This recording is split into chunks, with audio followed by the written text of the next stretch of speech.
Well, everyone's pretty hyped about Master Duel, so I'm gonna jump on the train too. Welcome to my first Yu-Gi-Oh deck profile on this channel, actually.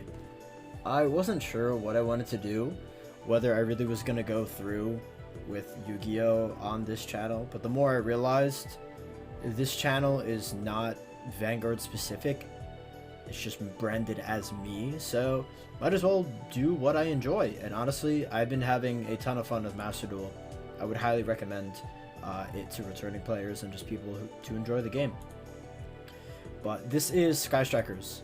So this build is completely free-to-play friendly, even though there's a lot of URs in here.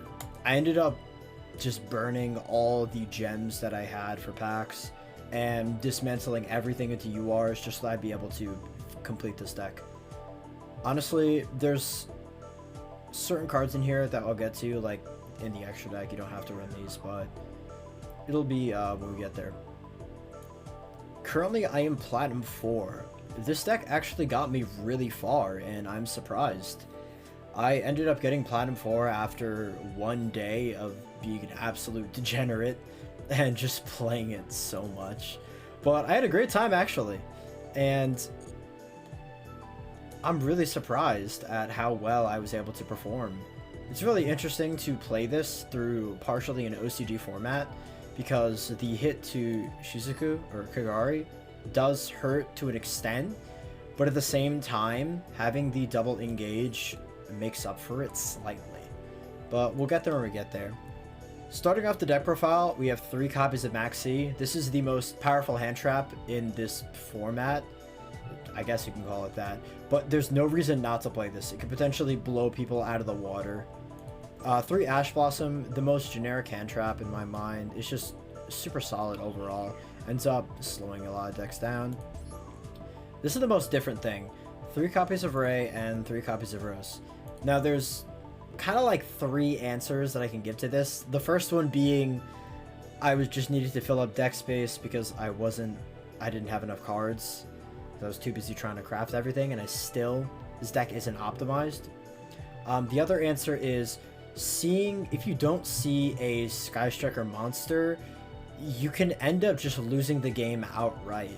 Because if you end up somehow just making any of your extra deck Sky Strikers with a Hornet Drones, then if that's taken care of, which most of the time it will be by your opponent, then you have no follow-up if you don't have like engage in your hand or something to recur Hornet Drones, but really you don't have anything else to recur it with.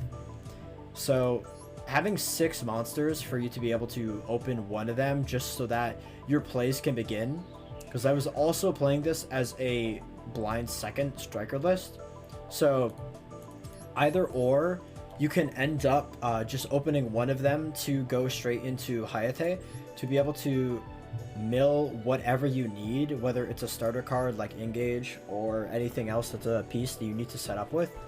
But primarily I just needed something to start my game, because if I didn't open a striker monster, I would end up just losing a majority of the time. Continuing with that, we have 1 Rhoda acting as your 7th monster.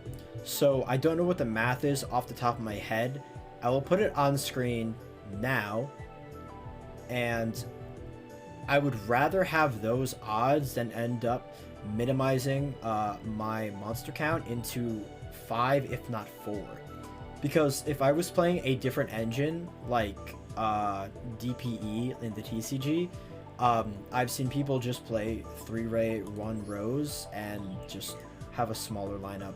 Personally, I'm too scared to just not start the game with anything, so I'd rather play these ratios. 1 Terraforming to end up getting you into your area zeros. Triple Desires. This is something that I play in my TCG list, primarily for budgetary reasons, because I didn't end up getting Pot of Prosperity, I believe. I'll put that one on screen now. But this is a bit of a hit or miss card. This list is not optimal since it was just what I had for the time being, and I took heavy inspiration from my TCG list that I threw together. 2 Engage, absolute fantastic card, you know the drill. I'm surprised that this is at 2, but because it is, this actually makes one Kagari a lot more manageable. Since when one Kagari was in the TCG for a short period of time, this would be used with the engage just so that you can recur it back. But since you have 2 engage, you can end up setting one off of multi-roll and then be able to fetch the second one off of Shizuku. It's actually really consistent, and it just helps your game plan overall. 2 Afterburner, 1 Jamming Waves. Jamming Waves... The 2 Afterburner is to deal with monsters. The 1 Jamming Waves is to deal with back row. Now, the main reason why I chose to play this lineup of 2-1 is because with how versatile Striker is as a deck, I wanted to cover all my bases. As in, right now I'm not playing anything like Twin Twisters, Lightning Storm, Raigeki, because I wanted these cards to handle all the bases that I needed to, because this is best of 1. Which is ironic because Vanguard players have an advantage since we've been playing best of 1 for years. So building a deck to either cover all your bases or focus on one singular strategy and the consistency behind it is pretty strong. I forget what this is called. Hercules base? Yeah. This is only in here because of the 1 Kagari. Previous iterations of the Striker list were playing this just to recycle Kagari, and it's pretty easy to do because I'm pretty sure you could just use Area 0. I know that you can use multi-roll, so it's not that bad. 3 copies of Area 0. I do not think this is correct, but considering that I'm playing copies of Desires, considering that I'm playing the 6, arguably 7 monsters, it's the same philosophy of I just want Area 0 to attempt to dig into any starter cards that I have just so that I can play the game. If I can't play the game, odds are I'm only going to have 1, barely 2 turns to attempt to draw into something for me to come back, and at that point I'm usually too far behind. 2 copies of multi-roll. You could probably put this to 3. I would definitely understand why, but considering deck space and what I was trying to do, I only had it at 2. I've had success with it so far, but definitely this can change.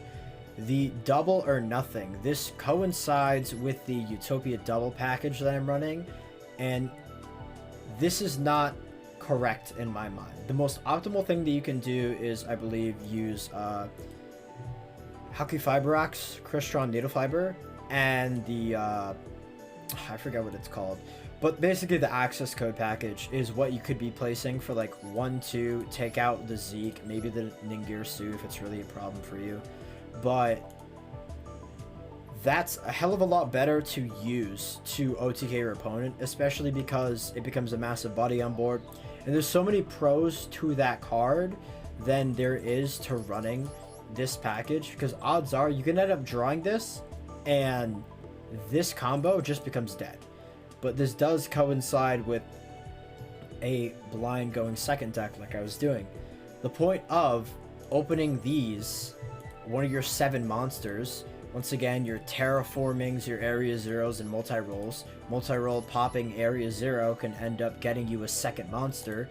If you have Rose in hand, then once you get Ray off this, you could special Rose, and then you have your OTK set up right there. Same thing with going back into Jamming Waves and Afterburner. This is meant to bait out negates, to attempt to push your opponent so that they use everything, and once you're in the clear, you can use this to just blow them out of the water. Continuing to Kalba the Grave, I really don't know how I feel about this card. It's cool when I get pushed going first, and they drop Ash on any Shizuku ad or something like that, whatever it might be, but it's okay. But at the same time, I feel like I haven't drawn this card enough for me to notice its true value. There's probably arguments for it, but I was just playing this for now because it seemed good on paper. The 1 Hornet Drones, which acts as your additional copies of monsters to get into your extra deck to make your engine turn online.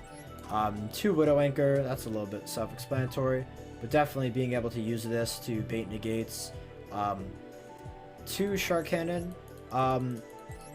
This could be cut down to 1, but it's arguably extra copies of Call by the Grave, except without the negate. Primarily the reason was just to use this so that I can end up just banishing cards for whatever scenarios that I come up into. But it's okay. I think the 2's fine. Maybe the 1 is okay. 3 if you really see it as important and it's meta dependent. 3 copies of Imperm. I finally have this card in person also, and it's fantastic. So 9 hand traps overall. And 1 Solemn Judgment. This was put in here only to reach the 40 card limit, but it's okay. This can be taken out. I've definitely had some games where this has helped me, where I've been forced to go first. I drop this and it stopped certain things, but for a hard going second deck, this can be taken out. But I can also make arguments that it's nice to have something like this when going first. It's many things to consider, but I can totally understand people being against this. Going into the extra deck, I'll talk about it now. The Utopia double package is here to OTK. If for whatever reason you don't know what it is, you will summon Utopia double using 2 level 4s. You will activate the effect to grab double or nothing from your deck, and then immediately XC summon Utopia. Doubling the attack, so Utopia will be 5,000. It cannot attack directly, but that doesn't matter. This being 5,000, if you attack, activate the effect to negate it, allowing you to use double or nothing, will allow you to attack a second time. The attack is doubled during the damage step only. So what this means is you will have a 10,000 Utopia attacking into one of your opponent's monsters. If that monster is 2,000 attack or less, you have successfully OTK'd your opponent. Now, considering the deck list, what we want to do when going second is drop hand traps to stop them or slow them down if possible. Play through any negates that they have with your Afterburners and Jamming Waves, Call by the Graves, Widow Anchors, etc. to clear their board or just get them to a point where they can't respond, so we can use Utopia double. Continuing on, the 1 Kagari, because it's limited to 1 unfortunately, this will just be used to get back engage, ideally. It can be recycled with Hercules base, so Hercules base can once again be recycled or sent to the graveyard due to multi-roll or area 0, so you can get its effect off. But it's super important just to have this to act as additional copies of Kagari, because this can once again be set off multi-roll, so you'll be able to have multiple uses of Kagari, which is super nice. 3 Shizuku, once again this allows you to get something within the end phase, so your normal combo when going first will end on this, when going second.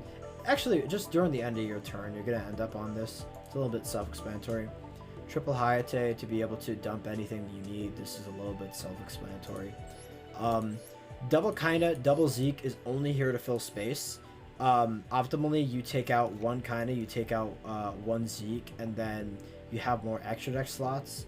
So that I can end up putting like a Nightmare Unicorn and then something else. I forget what else I put in here, my TCG list. But yeah, just that's all you really need. You only need 1. I only put 2 just so that I could be able to fill deck space. 1 Nightmare Phoenix. Once again, this is just to help with spell and trap removal. If they Imperial Order you, this is definitely one of your ways to get out of it. And 1 Zeke. Zeke is okay as a card. Primarily, the uses of this card are far and few between. Like, I guess if you're trying to go for a game, you can summon this, and you can steal one of your opponent's monsters with, like, Widow Anchor or Shark Cannon, and you can link into Zeke. if you're attempting to link climb into Ningirsu or something like that. But primarily, this is just used to take one of your opponent's monsters like on board, link it to this, and then just pivot immediately into a striker, just to get rid of something. But there have been instances, yeah, where I go into this, I banish one of my opponent's monsters, I banish one of my own cards, or send it to grave, so it becomes 25. Like 25, and then the 15 off of array, that's 4,000 right there. So it's a potential OTK. It has the potential to go for a game, not OTK. That's primarily why we have this package. And the next one is, the last card in the extra deck is Ningirsu. The last card in the extra deck is Ningirsu. This is meant to just send cards, so this can be your out to something really dumb that your opponent puts on board. This can also be your out for Imperial Order if they have it, just anything like that. If for some reason you can't beat over something or anything, 25 is okay, but primarily this is just to send, so something's really giving you trouble. But so far, that is it for my striker list. I'm looking forward to doing more deck profiles for this. As always, more content to come. Thank you very much for watching, and have a great day, everyone.